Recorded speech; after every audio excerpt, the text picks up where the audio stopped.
ओम नमः शिवाय। सभी भक्तों को जय श्री राम। बहुत सारे साधक हैं जो चाहते हैं कि हमें कोई सिद्धि प्राप्त हो जाए, ईश्वर हमारे ऊपर प्रसन्न हो जाए। आप जिस भी देवी देवता की पूजा करते हैं, अपने इष्ट की पूजा करते हैं, चाहते हैं कि वो मेरे ऊपर प्रसन्न हो जाए, लेकिन जाने अनजाने में मान लिया जीवन में कोई दोष लग गया है। दोष कैसे? दोष मान लिया पितृदोष लग गया है, पितृदोष लग जाता है। और या फिर हम जैसे चलते फिरते रहते हैं, कोई जीव जंतु कीट पतंग इत्यादि हमारे पाँव के नीचे निरंतर मरते रहते हैं, वो एक स्वाभाविक है। ऐसे में हमने जानबूझ कर तो वो पाप कर्म नहीं किया, उसका हल्का पाप लगता है। लेकिन कई बार कुछ जानबूझकर भी ऐसे कार्य कर दिए जाते हैं, ऐसी हत्याएं हो जाती हैं जिनके पाप हमें बहुत लंबे समय तक पीछा नहीं छोड़ता। एग्जाम्पल मैं आपको बता दूं कि बाई चांस आपके सामने कोई अचानक से सांप आ गया और आपने लग रहा है कि वो शायद मुझे काटेगा, हालांकि वो भली आपने तो अपने दिमाग से आइडिया लगाया कि वो मुझे काटेगा, हालांकि वो चाहे भले ना काटता हो, आपने उसको मार दिया। कोई ततैया आपके पास आ गया, आपने सोचा मुझको काटेगा, तो आपने उसको मार दिया। अब आप ये जो आपने कर्म किया ये हत्या में ही आएगा, कारण कि उस छोटे से छोटे जीव के अंदर भी वही आत्मा है जो मनुष्य के अंदर आत्मा है। तो पाप कर्म आपके जीवन में लग गया। तो ऐसे ना जाने जीवन में कितने पाप हमारे से निरंतर बनते रहते हैं। ऐसे देखो, हम सांस लेते हैं, सांस के द्वारा बहुत सारे कीटाणु हमारे शरीर के अंदर जा रहे हैं जो कि खत्म हो रहे हैं, मर रहे हैं, लेकिन ये हम जानबूझ के नहीं कर रहे हैं, ये अपने आप हो रहा है। तो इसका पाप ना के बराबर लगता है। लेकिन कुछ पाप ऐसे हैं कि जिनको हम भयवश या डरवश, डर या भय एक ही बात है, या फिर अपने किसी निजी स्वार्थ को रखते हुए हम पाप कर्म कर बैठते हैं। चाहे वो कीट पतंगों को मारना हो, या किसी के साथ छल करना हो, या किसी को अन्य किसी लोभ के कारण किसी को कष्ट पहुंचाना हो, किसी को आहत करना हो, चाहे वो अपनी वाणी के द्वारा कर रहे हैं या अपने कर्मों के द्वारा कर रहे हैं। तो ऐसी स्थिति में पाप हमारे सर मढ़ ही जाता है, पाप हमारे सर लग ही जाता है। ऐसी स्थिति में क्या किया जाए कि जिससे हम पाप मुक्त हो सकें? तो इसके लिए मैं एक छोटा सा उपाय बता दे रहा हूं। आपके ऊपर पितृ दोष हो, काल सर्प दोष हो, वो भी इससे ठीक हो जाएगा। आज के टाइम में ये बहुत समस्या आ रही है। उपाय मैं बता रहा हूं, करना आप विधि विधान से करें। ये एकदम सटीक उपाय है जो मैं बता रहा हूं। अयोध्या के एक पंडित जी हैं, उन्होंने इस उपाय को कुछ समय पहले उन्होंने भी इस उपाय को बताया था। मैंने उनको वीडियो देखी, बहुत अच्छी लगी। उनके उपाय, जो उपाय मैं बता रहा हूं, उससे मेल खाता है। सेम उपाय उन्होंने भी बताया था, उनको मेरा प्रणाम है। तो आइए जानते हैं आपको करना क्या है।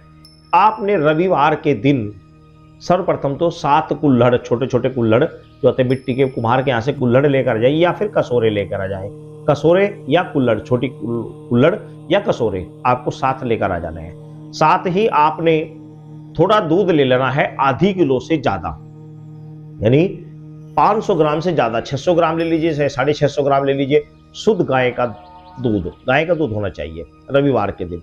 तो ये आप एक दिन पहले शनिवार के दिन व्यवस्था करके रख सकते हैं।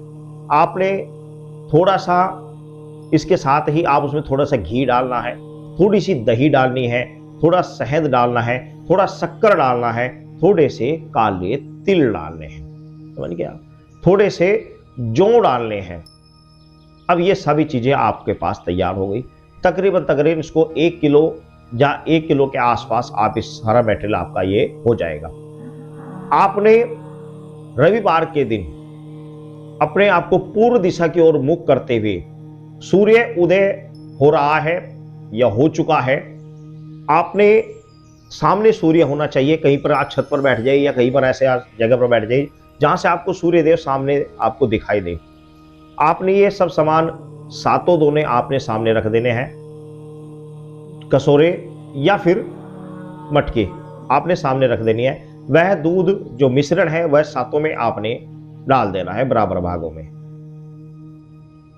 इस तरह ले लीजिए कि वो 7 में बराबर आ जाए। किसी में एक्स्ट्रा नहीं बचना चाहिए, आपके पात्र में एक्स्ट्रा नहीं बचना चाहिए, सारा उनमें आ जाना चाहिए, इतना आप मटेरियल तैयार करके रखें। आपने करना क्या है, कुछ गेहूं के दाने आपने लेकर रखने हैं। गेहूं, आप गेहूं को उठाएं, अपने सर से क्लॉकवाइज 7 बार उतारें और एक जो मटकी है या कसोरा है उसमें डाल दें। इस प्रकार दोबारा उठाएं, दोबारा 7 बार क्लॉकवाइज घुमाएं, डाल दें। इस प्रकार 7 बार आपने सातों मटकी या कसूर में, सातों में आपको डाल देना है। गेहूं के दाने एक मुट्ठी में जितने आपके ऐसे उंगली से उठ जाएंगे, उसमें गिनना नहीं है कि कितने आए कितने नहीं आए, जितने भी उठ जाए उतने आपने क्लॉकवाइज घुमाने हैं और डाल देने हैं। अब आपने इन सभी को सामग्री को एक ट्रे में, ऐसी कोई ट्रे ले लीजिए आप, या आप अपने घर में कोई थाली परात इत्यादि कुछ भी ले लीजिए, उनमें उन कसूरों को सभी को आप मटकियों को रखें ध्यानपूर्वक।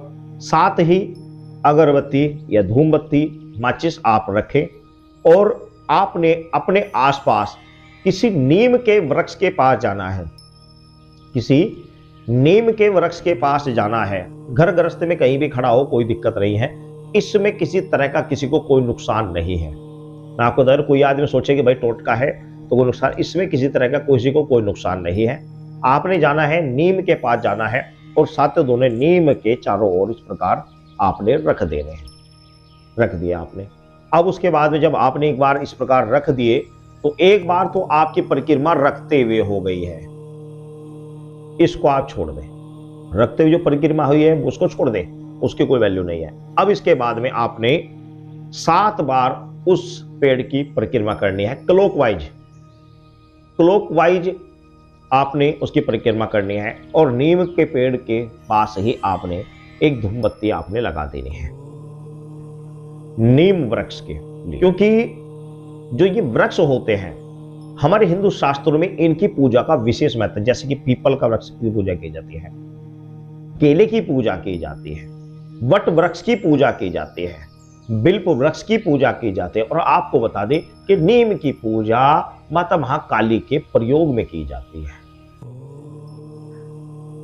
अब इनकी पूजा करने से क्या होता है, ये भी एक बात सोचने की है। बहुत सारे बुद्धिजीवी हमारे संसार में है जो वीडियो को देखकर उपवास भी उड़ाते हैं। तो मैं आपको बता दूं कि इनके अंदर इतनी पावर होती है कि ये दूसरे के पाप कर्म, उसके रोग दोष को खींच लेते हैं।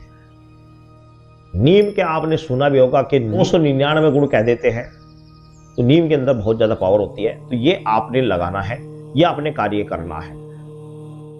सातों जो आपने चक्कर लगाने हैं उसमें आपने एक चीज का ध्यान रखना कि पहला चक्कर आप लगाएंगे तो आप अपने गुरुओं का ध्यान करेंगे, गुरु को प्रणाम करेंगे।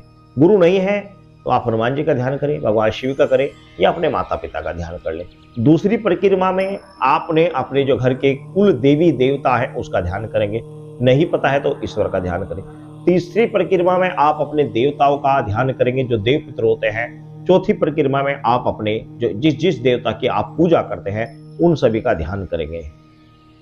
फिर इसी प्रकार आपने 5वें आपने राउंड में आपने ग्राम देवता, जिसको हम भगवान शिव का जो बड़ा पुत्र कार्तिकेय होता है उसका ध्यान करेंगे। 6ठे फेरे में आप स्थान देवता, आपका जो क्षेत्र पड़ता है उस क्षेत्र में कोई ना कोई देवी या देवता का मशहूर मंदिर होता है, सिद्धपीठ होती है आसपास, उस सिद्धपीठ का ध्यान करेंगे जो आपके नजदीक होगा, जो आपके क्षेत्र में संकल्प में बोला जाता है।